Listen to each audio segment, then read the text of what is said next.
Game, learned attraction and seduction. The four sirens and the legal changes feminists have instituted to obstruct beta men have created a climate where men have invented techniques and strategies to adapt to the more challenging marketplace, only to exceed their aspirations. This is a disruptive technology in its own right. All of us know a man who is neither handsome nor wealthy, but consistently has amazing success with women. He seems to have a natural instinct regarding women that to the layperson may be indistinguishable from magic. So how does he do it? Detractors with a vested interest in the present status quo are eager to misrepresent what game is, and the presence of many snake oil salesmen in the field does not help. But as a definition, the traits that make a man attractive to women are learnable skills that improve with practice. Once a man learns these skills, he is indistinguishable from a man who had natural talents in this area.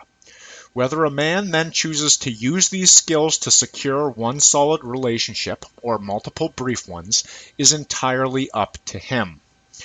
The subject is too vast for any description over here to do it full justice, but in a nutshell, the internet age enabled communities of men to share the various bits of knowledge they had field-tested and refined, for example, one man being an expert at meeting women during the daytime, another being an expert at step-by-step sexual escalation, yet another being a master of creating lasting love, etc.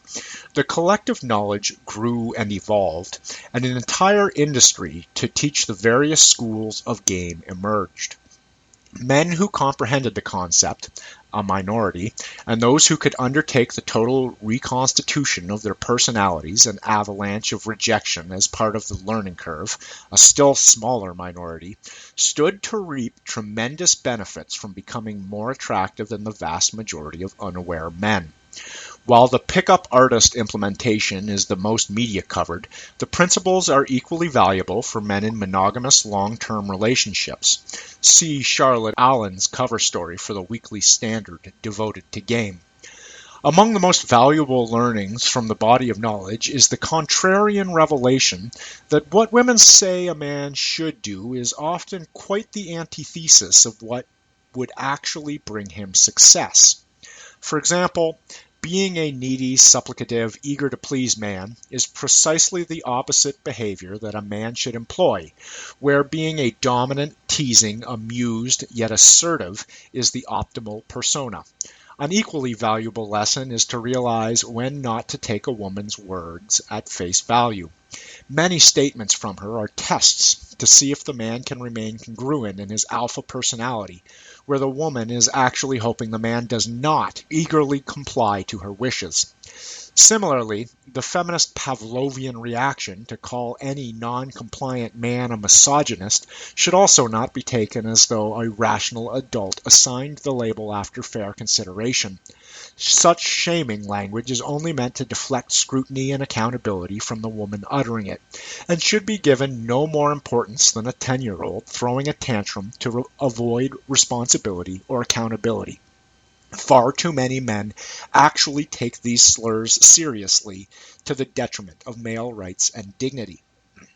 Success in internalizing the core fundamentals of game requires an outside-the-box thinker solidly in the very top of Maslow's hierarchy, and in my experience, 80% of men and 99.9% of women are simply incapable of comprehending why the skills of game are valuable and effective. Many women, and even a few pathetic men, condemn game without even gaining a minimal comprehension for what it truly is, which I have highlighted above, and how it benefits both men and women. Most of what they think they know about game involves straw men, a lack of basic research, and their own sheer insecurity. For anyone seeking advice on learning the material, there is one rule you must never break. I believe it is of paramount importance that the knowledge be used ethically and with the objective of creating mutually satisfying relationships with women. It is not moral to mistreat women, even if they have done the same to countless men.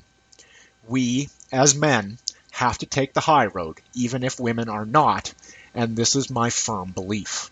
Nice guys can finish first if they have game.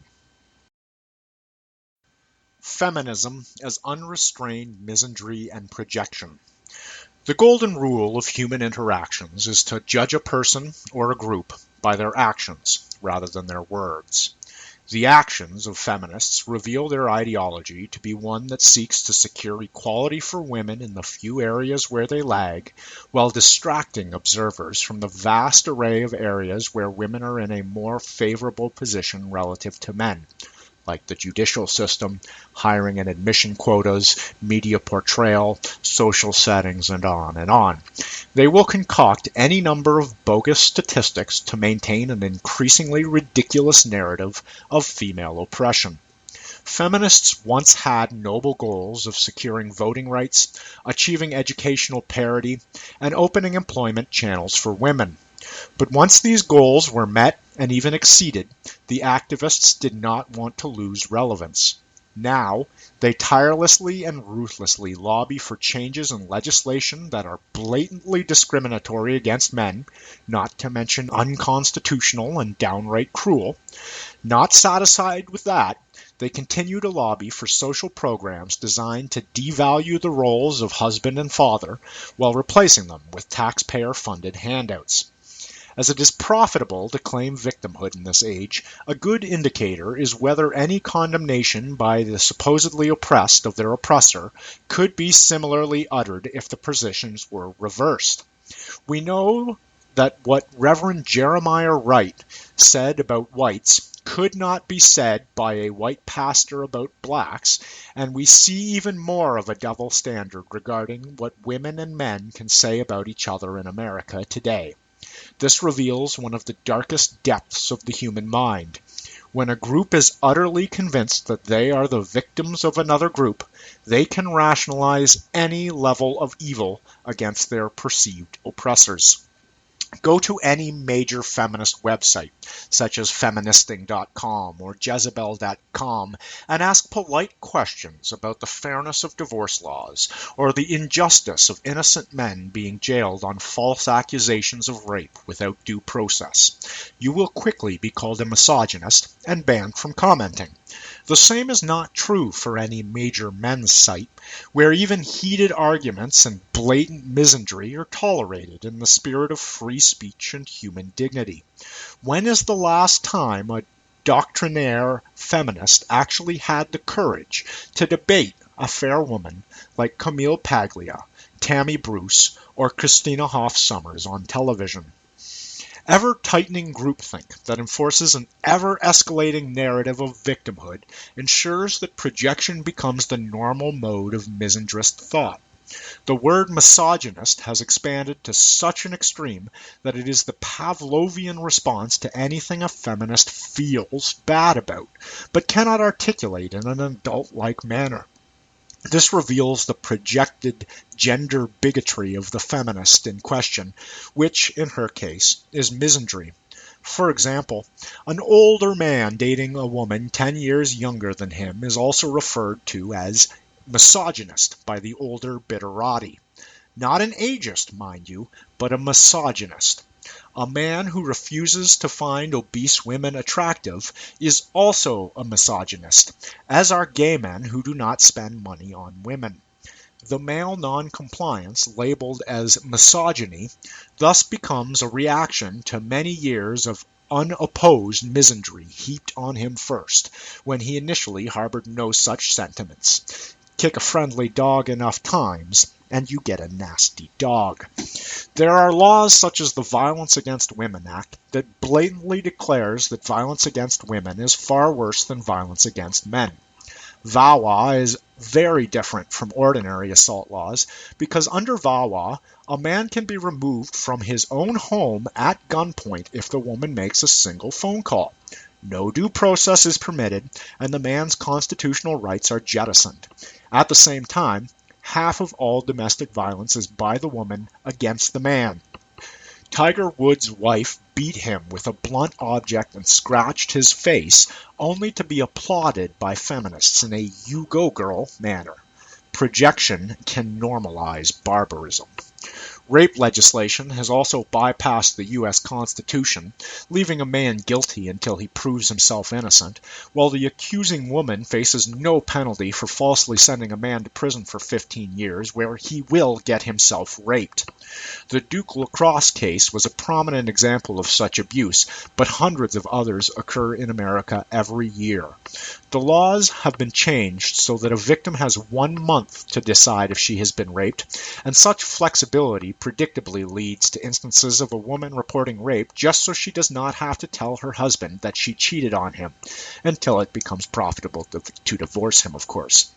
40 to 50% of all rape allegations are false, but feminists would rather jail scores of innocent men than let one guilty man get away, which is the exact opposite of what U.S. constitutional jurisprudence requires. But, unimaginably, it gets even worse. Polls of men have shown that there is one thing men fear even more than being raped themselves, and that is being cuckolded. Men see cuckolding as the ultimate violation and betrayal, yet there is an entire movement among feminists to enshrine a woman's right to commit adultery and use the resources of her husband to dupe him into thinking the child is his. These misandrists even want to outlaw the right of a man to test the paternity of a child. So, to review, if a woman has second thoughts about a tryst a few days later, she can, without penalty, ruin a man financially and send him to prison for 15 years. Feminists consider this acceptable. At the same time, even though men consider being cuckolded a worse fate than being raped, feminists want to make this easier for a woman to do by preventing paternity testing. They already have rigged laws so that the man, upon no-fault divorce, has to pay alimony to a woman who cuckolded him. This is pure evil, ranking right up there with the worst tyrannies of the last century. Modern misandry, masking itself as feminism, is, without equal, the most hypocritical ideology in the world today. The laws of a society are the DNA of that society. Once the laws are tainted, the DNA is effectively corrupted, and mutations to the society soon follow. Men have been killed due to feminism. Children and fathers have been forcibly separated for financial gain via feminism. Slavery has returned to the West via feminism. With all these misandric laws, one can fairly say that misandry is the new Jim Crow.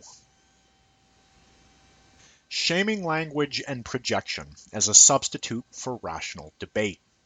As discussed previously, any legitimate and polite questions about the fairness of anti-male realities in the legal system and media are quickly met with Pavlovian retorts of misogynist and loser. Let us deconstruct these oft-used examples of shaming language and why misandrists are so afraid of legitimate debate.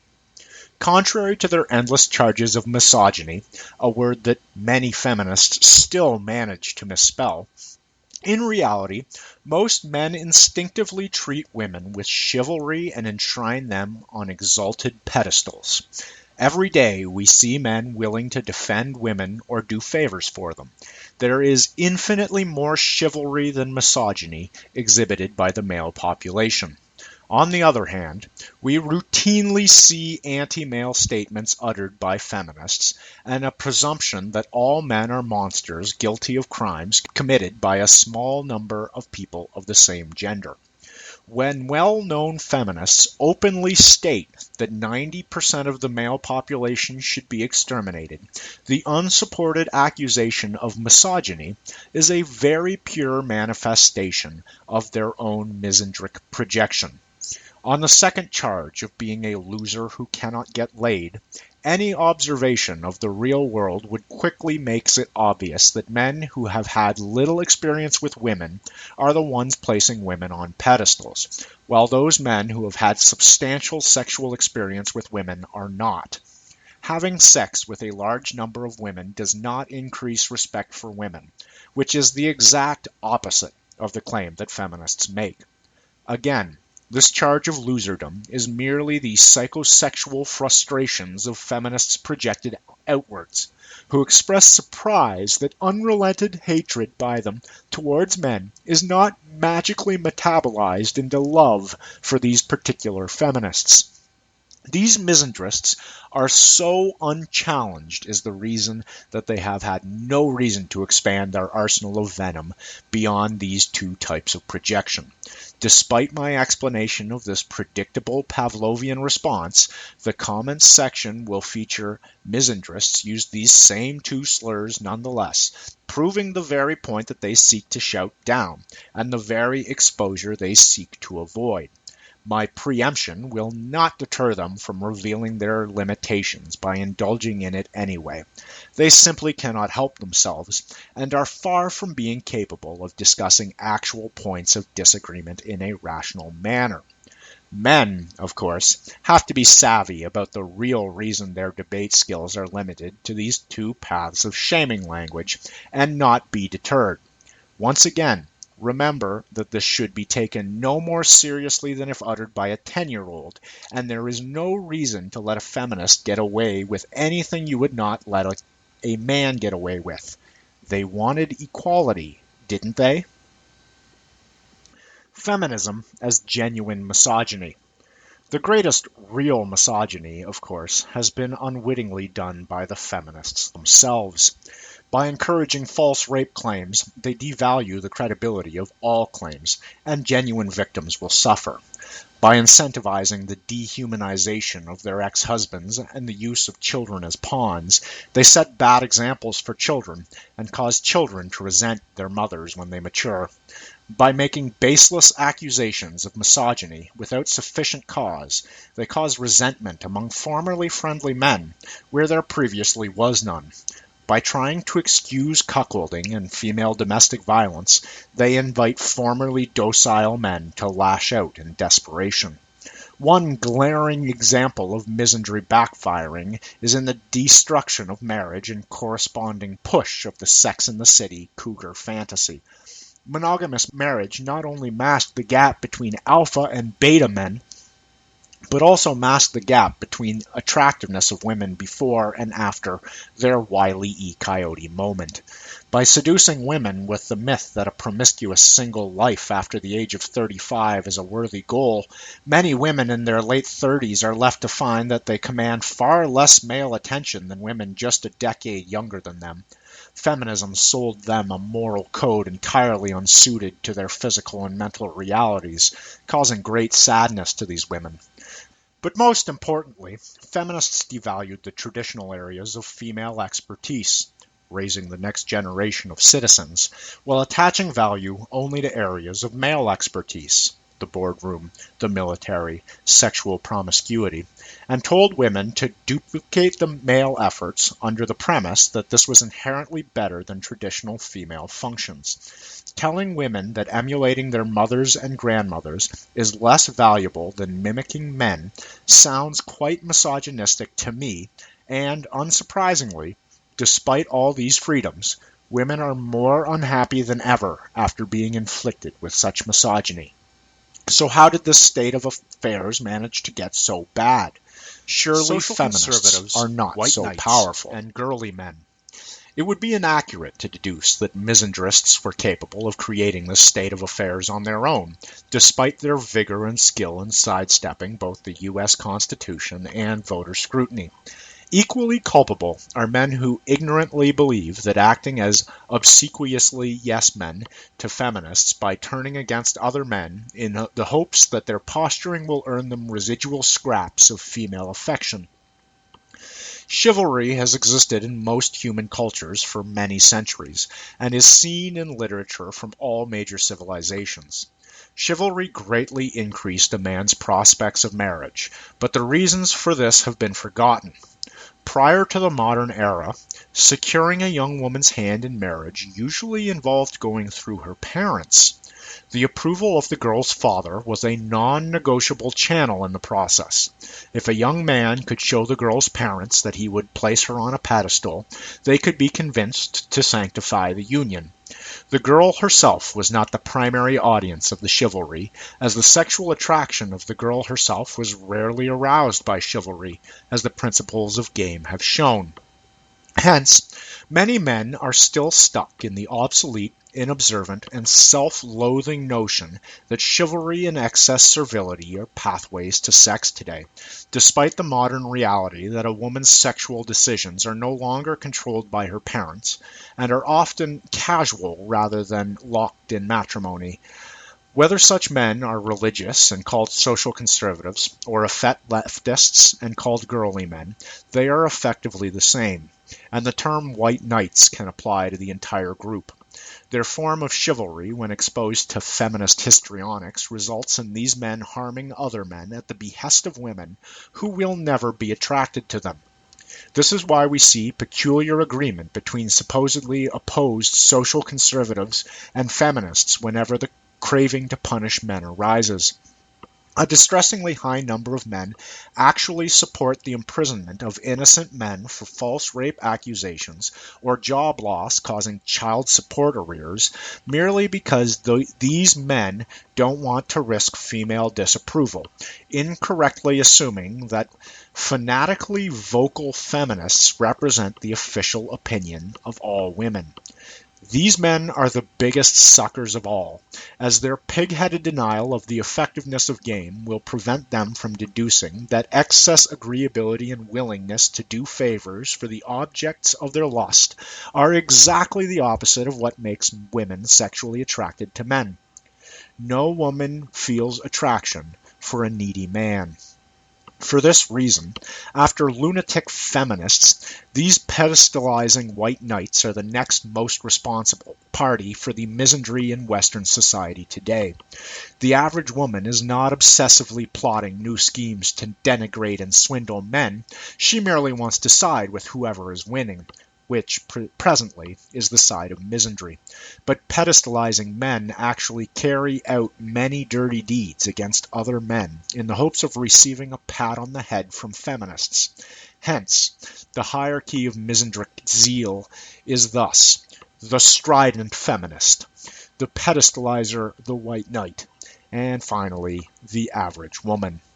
For reasons described earlier, even a declaration that many men are bigger contributors to misandry than the average woman will not deter feminists from their Pavlovian tendency to call articles such as this one misogynist. Lastly, the religious social conservatives who continue their empty sermonizing about the sanctity of marriage while doing absolutely nothing about the divorce incentivizing the turn that the laws have taken have been exposed for their pseudo-moral posturing and willful blindness. What they claim to be of utmost importance to them has been destroyed right under their noses, and they still are too dim-witted as to comprehend why. No other interest group in America has been such a total failure at their own stated mission. To be duped into believing that a side issue like gay marriage is a mortal threat to traditional marriage, yet miss the legal changes that correlate to a rise in divorce rates by creating incentives for divorce being what destroys marriage rather than a tiny number of gays, is about as egregious an oversight as an astronomer failing to be aware of the existence of the moon. Aren't conservatives the people who are supposed to grasp that incentives drive behavior? An article worthy of being written by The Onion could conceivably be titled, "Social Conservatives Carefully Seek to Maintain Perfect 100% Record of Failure in Advancing Their Agenda." Why there is no men's rights movement. At this point, readers may be wondering, if things are this bad, why don't we hear anything about it?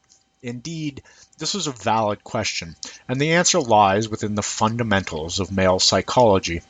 Most beta men would rather die than be called a loser by women. Alpha men, of course, know better than to take this at face value. White knights also join in the chorus of shaming other men, since they blunderously believe that this is a pathway to the satiation of their lust. So an unfairly ruined man is faced with the prospect of being shamed by women and a large cohort of men if he protests about the injustice, and this keeps him suffering in silence, leading to an early death. We have millions of fine young men willing to die on the battlefield to defend the values enshrined in the U.S. Constitution, but we don't see protests of even 100 divorced men against the shamefully unconstitutional treatment that they have received. The destruction of the two-parent family by incentivizing immoral behavior in women is at least as much of a threat to American safety and prosperity as anything that ever could have come out of Afghanistan, Pakistan, Iran, or Saudi Arabia. Men being too afraid to be the squeaky wheel, even when they have just lost their children and the present and future assets, is a major contributor to the prevailing status quo. Alpha men have no incentive beyond altruism to act as they benefit from the current climate, and thus my altruism will be limited to putting forth these ideas. Any serious movement has to start a think tank or two to produce research reports, symposiums, and specific policy recommendations, and the few divorce lawyers who were compelled by their conscience to leave the dark side have to be recruited as experts. Subsequently, televised panel discussions have to be conducted at top medical, business, and graduate engineering schools, where young men about to embark on lucrative careers are approaching marriage age, but know nothing about the law. Documentary films have to be produced. Prominent victims like Mel Gibson, Paul McCartney, Hulk Hogan, and Tiger Woods have to be recruited as spokesmen, and visible, powerful protests outside of divorce courts have to be organized. In this age of Web 2.0, social media, viral tools, all this should be easy, particularly given how quickly leftist groups can assemble a comparable apparatus for even obscure causes. Instead, all that exists are men's rights authors that run a few websites and exchange information on their blogs. Something is better than nothing is the most generous praise I could possibly extend to their efforts, and this article I am presenting here on The Futurist is probably the single biggest analysis of this issue to date, even though this is not even a site devoted to the subject, and I am not the primary author of this site. Hence, there will be no real men's rights movement in the future. The Misandry Bubble will instead be punctured through the sum of millions of individual market forces. The fault line of civilization. After examining all the flaws in modern societies and the laws that exacerbate them, it becomes apparent that there are two realms of legal judicial thought that stand alone in determining whether our civilization is going to ever improving or merely cyclical. These two legal areas are A, the treatment of paternity rights, and B, the treatment of due process in rape accusations. The human brain is wired to value the well-being of women far higher than that of men for reasons that were once valid but no longer are today, which is why extending due process to a man falsely accused of rape is not of particular interest to people who otherwise value due process. Similarly, there is little resistance to feminist laws that have stripped away all types of paternity rights from fathers. The father is not seen as valuable, nor as worthy of rights, as we have seen above. These two areas of law are precisely where our society will decide if it ascends or declines. All other political sideshows, like immigration, race relations, and even terrorism, are simply not as important, as none of those can destroy an entire society the way these laws can. The economic thesis: ceilings and floors of glass. Misandrists shriek about a supposed glass ceiling of pervasive sexism that explains why 50% of the CEOs of major corporations are not women. What is never mentioned is the equally valid glass floor, where we see that 90% of imprisonments, suicides, and crippling occupational injuries are of men. If these outcomes are the results of the actions or choices of men who suffer from them, then is that not the same reason that determines who rises above the glass ceiling?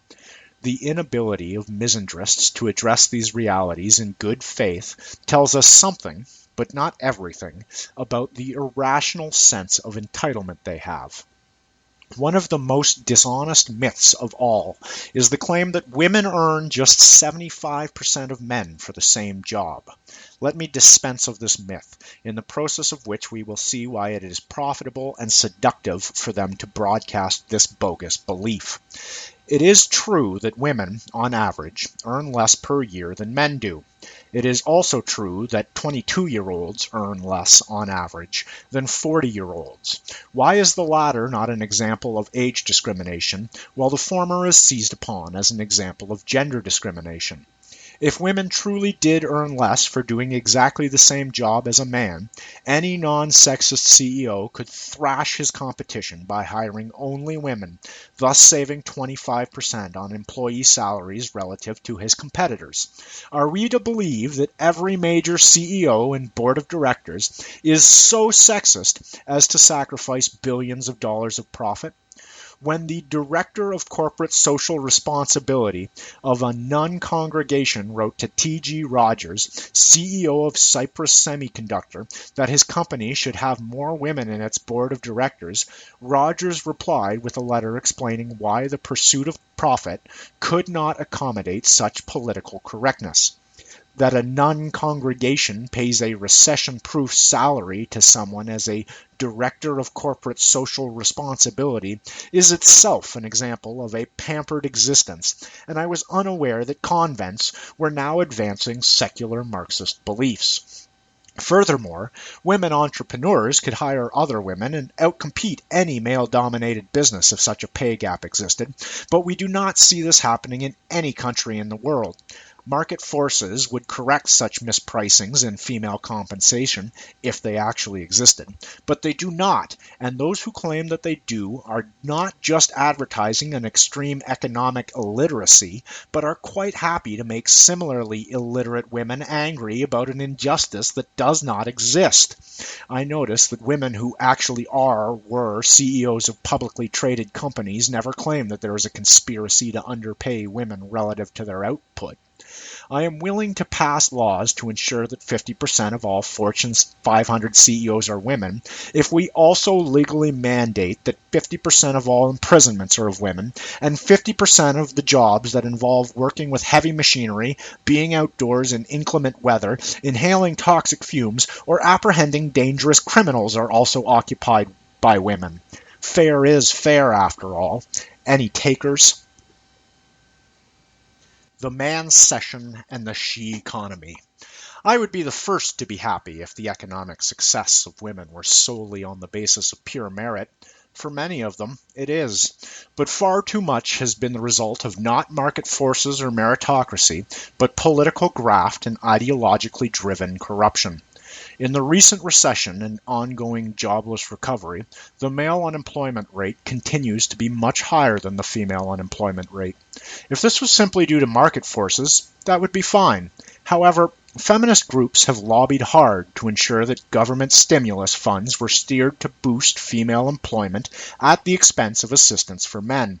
The leftist Obama administration was more than eager to comply, and a forcible transfer of wealth was enacted, even though it may not have been the best deployment of money for the economy.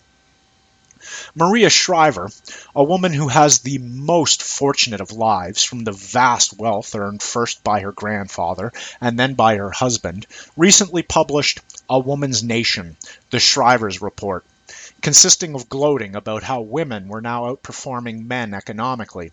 The entire research report is full of all of the standard bogus feminist myths and flawed statistics, as thoroughly debunked here, as well as the outright sexism of statements like, women are better managers. Imagine a man saying the reverse. Furthermore, the report reveals the typical economic illiteracy evidenced by, among other things, the ubiquitous women are underpaid myth, as well as belief that businesses exist to act as vehicles of social engineering rather than to produce a profit. All of this bogus research and organized anti-male lobbying has been successful. As of today, the male unemployment rate is worse than the female unemployment rate by an unprecedented chasm. The mancession continues as the U.S. transitions to a she-economy, and among the millions of unemployed men, some owe prohibitive levels of child support despite not being the ones wanting to deprive their children of a two-parent household, landing in prison for lack of funds. Furthermore, I emphasize again that having 10 to 30% of the U.S. male workforce living under an effective 70% marginal tax rate will kill their incentives for inventing new technologies or starting new companies. It is petty to debate whether the top federal income tax bracket should be 35% or 39.6% when a slice of the workforce is under a 70% tax on marginal income. Beyond the tyranny of this, it also costs a lot of taxpayer money to jail a growing pool of unemployed men. Clearly, moving more and more men out of a tax-generating capacity and into a tax-consuming capacity is certainly going to do twofold damage to governmental budgets. The next time you hear someone say that the U.S. has the largest prison population in the world, be sure to mention that many of these men merely lost their jobs and were divorced against their will. The women, in the meantime, are having a blast.